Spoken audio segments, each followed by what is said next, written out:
मी रामकृष्णदास, छत्रपती संभाजीनगर, महाराष्ट्र.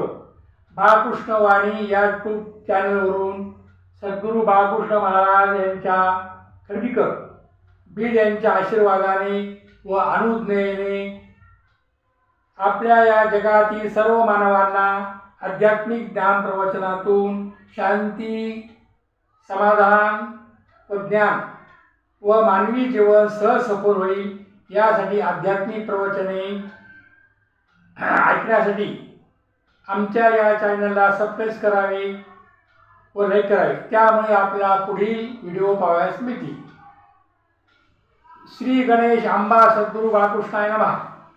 अखंड मंडलाकारं व्याप्तं येन चराचरं तत्पदं दर्शितं येन तस्मै श्री गुरुवे नमः. या श्री गुरूंनी चराचर विश्व व्यापून टाकले आहे.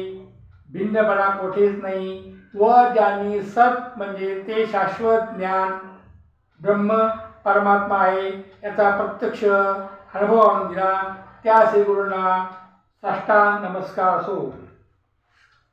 धर्मनाथ बीज माघ शुद्ध द्वितीया या दिवशी गोरक्षनाथांनी धर्मनाथांना अनुग्रह उपदेश दिला. त्या प्रित्यर्थ स्वर्गातील देवसुद्धा पृथ्वीवर येऊन प्रसाद ग्रहण करतात. या दिवशी नवनाथ ग्रंथ वाचावा व नवनाथ स्वरूपामध्ये 9 ब्रह्मचारी मुलांना जीव घालावे. नैवेद्यामध्ये हरभऱ्याच्या घोगऱ्या, वडे, आंबे, गोड पदार्थ व आपल्या इच्छेप्रमाणे इतर भोजन पदार्थ असावे. दरवर्षी हे व्रत करावे. त्यामुळे आपल्या घरामध्ये शांतता राहते, समृद्धी राहते, समाधान मिळते. श्रीराम दास नवमी माघ वद्य नवमी श्रीरामदास स्वामींनी लिहिलेल्या दासबोध व मनाचे श्लोक या ग्रंथाचे वाचन पूजन करून अन्नदान करावे. गुरुप्रतिपदा माघ वद्य प्रतिपदा ही सुद्धा गुरुप्रतिपदा म्हणून ओळखली जाते. महादत्त अवतार स्वामी नरसिंह सरस्वती यांचे श्रीशैल्य गमनाचा हा दिवस आहे. अपराह्न वेळे स्वामींनी गाणगापुरातून प्रस्थान केले. दत्तभक्त हा दिवस 8वा धरून गुरुचरित्र पारायण पूर्ण करतात व सांगता करतात. या दिवशी गाणगापूरला यतीपूजा करून औदुंबर म्हणजे भल्लवडी क्षेत्री पुष्पासन नदी सोडून हा विधी करतात. काही जण लाड कारंजा, करंजनगर, नरसिंहवाडी येथे जाऊन सुद्धा दर्शनाचा लाभ घेऊन येतात. गाणगापूरला यात्रा भरते. आता महाशिवरात्री माघ वद्य चतुर्दशी आदिनाथ गुरु सकल सिद्धांचा मच्छिंद्र दयांचा मुखी शिष्य याप्रमाणे आदिनाथ शंकर प्रसिद्ध पुरुषांचे गुरु आहेत. या दिवशी महिम्न रुद्र शिवाथर्वशीर्ष याशिवाय शिवाला अभिषेक करावा. तसेच शिवलीलामृत, शिवश्रुती, शिवकवच, शिवसहस्रनामावली पठण करताना त्रिदल बेलपाणी व्हावे व नमः शिवाय किंवा शिवाय नमः असा जप करावा. शिवरात्र वाट लावावी. नैवेद्यामध्ये कवठाचा पदार्थ असावा. या त्रयोदशीला उपवास करावा. तुकाराम बीज फाल्गुन वद्य द्वितीया तुकाराम महाराजांचा जन्म देहू येथे इसवी सन 1608 मध्ये झाला. त्यांची कुळी मोऱ्यांची, आडनाव आंबेले होते. त्यांच्या घरामध्ये अनेक पिढ्यापासून पंढरीची वारी चालू होती. त्यांच्या जीवनामध्ये पहिला काळ सुखी संसाराचा, दुसरा संसाराच्या वाताहतीचा व तिसरा साधन काळ व चौथा काळ संत पदाचा गेलेला आहे. या दिवशी जन्मोत्सव साजरा करतात व अन्नदान करतात. आता नामस्मरण म्हणजे काय? नाम न करता केवळ हरिनाम उच्चारणे हे संतांना मान्य नाही. संत संगतीमध्ये नाम कळून त्याचे स्मरण ठेवणे हे संतांना मान्य आहे. राम नामाचा जप करीत असलेले ते सुद्धा आत्मारामाला दुसरे कोणी जाणत नाही. ज्या राम नामाचा जप लोक करतात ते रामकालचे म्हणजे रामायणकालीन तो विभूती आहे. पण आत्माराम मात्र आधीचा पूर्वीचा अनंत जन्मींचा आहे. तो अजन्मा असल्याने विशिष्ट काळात जन्मलेला नाही. दशरथ पुत्र श्रीरामाला सुद्धा आत्मारामाचा बोध सद्गुरू वशिष्ठाकडून झालेला. मीही सद्गुरूला शरण गेलो तर रामरूप विश्वरूप होईल अशी भावना ठेवली पाहिजे. हे विश्वची माझे घर आयसी मती जयाची स्थिर किंबहुना चाचर आपण जी झाला.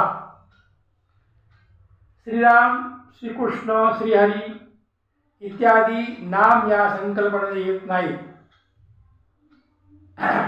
ती मर्यादित स्वरूपात असलेल्या एका थोर विभूतींची नावे आहेत. त्या नामावरून नाम ही संकल्पना निरळी आहे. नामस्मरणामध्ये नामाचे महत्त्व मान्य आहे. स्मरण म्हणजे आठवण.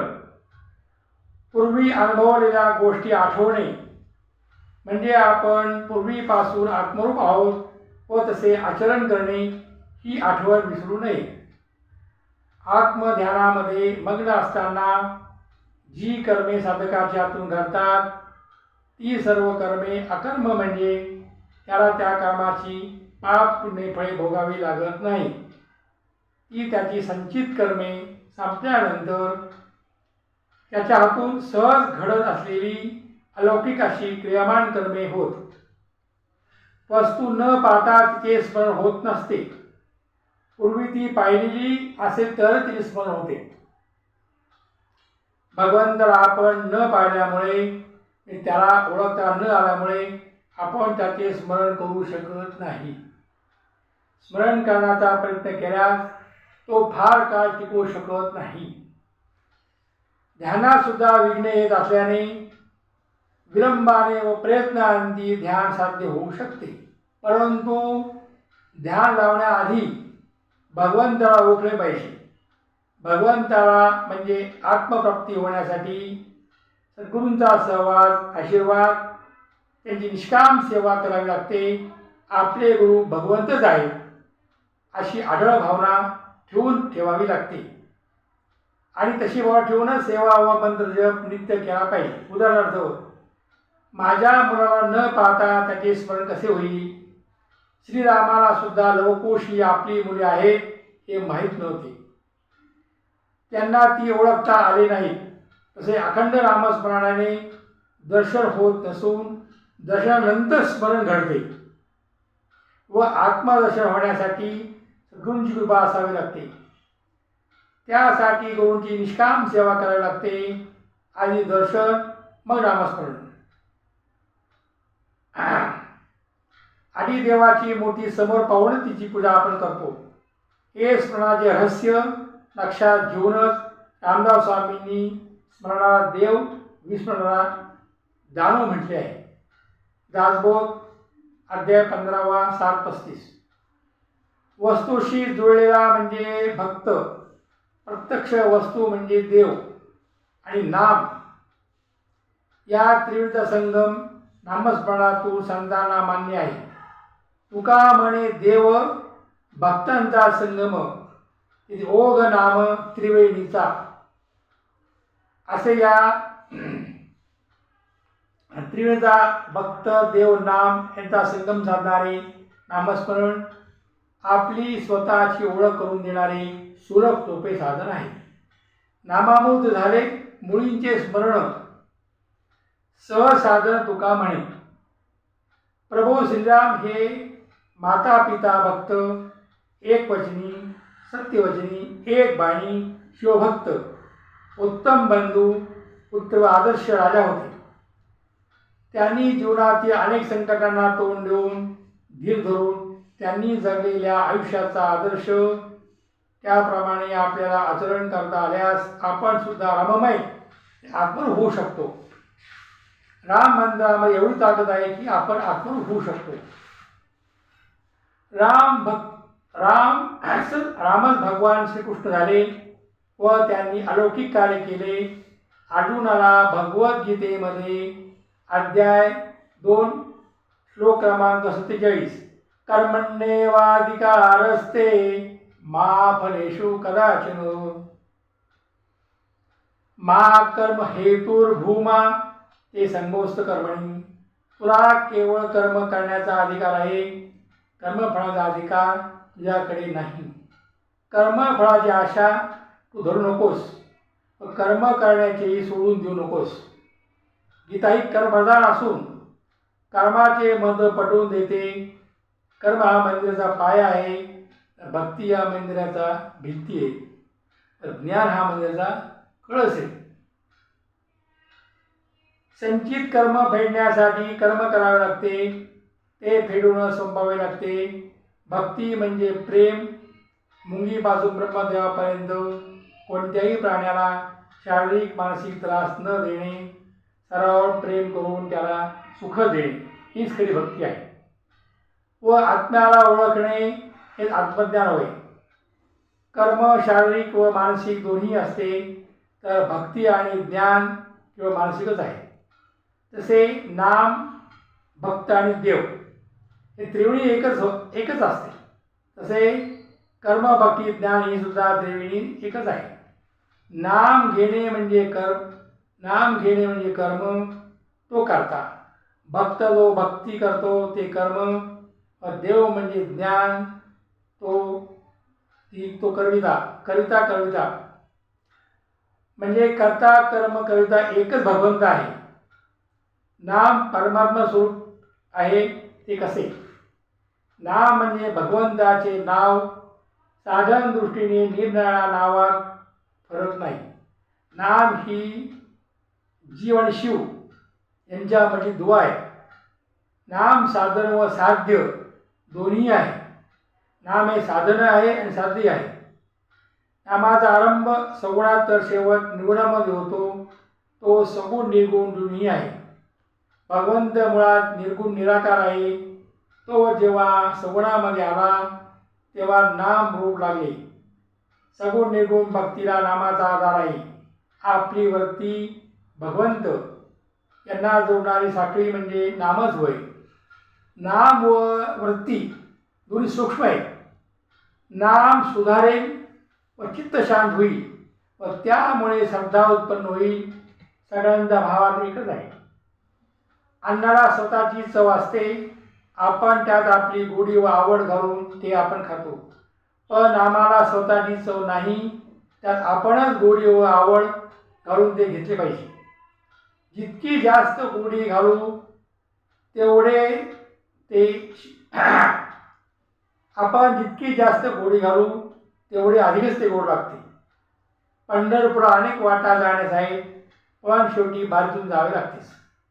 अशी इतर साधने जरी केली ते नाम साधन केल्यावरच आत्मसमाधी प्राप्ती होते. आपण घेतलेले नाम आपणच आपल्या कानाने ऐकावे व ते घेता घेता शेवटी स्वतःला विसरून जावे. हा नामाचा आनंद आहे. तसे आपण आपल्या नावात आपलेपण आहे. तसे आपलेपण आपल्या नावात आहे. तसे देवाचे देवपण त्याच्या नामात आहे. घेतलेले नाम ते शेवटपर्यंत कायम राहते. जसजशी देहबुद्धी कमी कमी होत जाते तससे नाम अधिक व्यापक अर्थगर्भ बनत जाते. नाम हे परमात्मा स्वरूप आहे असा अनुभव येतो. नाम हे मनाचे जीवन बनले पाहिजे. नाम इतके खोल गेले पाहिजे की प्राणाबरोबर ते बाहेर पडावे. अंतकाळी अगदी शेवटी सुटणारी वस्तू म्हणजे नाम पाहिजे. नामात शेवटचा श्वास आपला गेला पाहिजे. नामात आहे फक्त आनंदच. कर्म म्हणजे नामस्मरण व ज्ञानप्राप्ती म्हणजे भगवंताला ओळखणे, ही दोन्ही साध्य होय. व भक्ती म्हणजे भगवंताची प्राप्ती, हे साध्य होय. संत तुकारामांचा अभंग क्रमांक 678. नामाची आवडी तोची जाणा देव, नामाची आवडी तोची जाणा देव, न धरी संदेह काही मनी. ऐसे मी हे नाही बोलत नेणता, अनोन्या निसंमता संतांच्या. नाम म्हणे तया उरले आणिक साधन, ऐसे हे वचन बोलू नये. तुका म्हणे सुख पावे या वचनी, ज्याची शुद्धी दोन्ही माय बापे. ज्याला देवाचे नामस्मरणाची आवड, प्रेम असते तो देवच जाणावा, याविषयी शंका घेऊ नये असे संत सांगतात. नामजप करणारा संसार बंधनातून मुक्त होण्यासाठी नामाशिवाय अन्न साधनांची आवश्यकता नाही. त्याचे मातापिता शुद्ध आहे. नामजपाने मुक्त झालेला भक्त कसा असतो? संत तुकाराम सांगतात, संचित प्रारब्ध क्रियमाण अवघा झाला नारायण, नाही आम्हासी संबंधू, ज्याला मरण काही बाजू. द्वैताद्वैत भावे अवघे व्यापी आले देव, तुका म्हणे हरी आम्हा माझी क्रीडा करी. संचित साठवलेले प्रारब्ध, संचितपणे साठवलेले प्रारब्ध जे भोगतो ते, क्रियमाण म्हणजे करतो ते, हे सर्व नारायण झाला आहे. आता त्याचा आमचा काही संबंध राहिलेला नाही. वर्धत्व मृत्यू या विकाराची बाधा राहिली नाही. एका देवानेच द्वैत अद्वैत सर्व व्यापले आहे. हरी आवेदाने आमच्या ठाई क्रीडा करीत आहे. हरीच आणि आम्ही एकच आहोत. ओम गोपाळ कृष्ण भगवान की जय. ओम.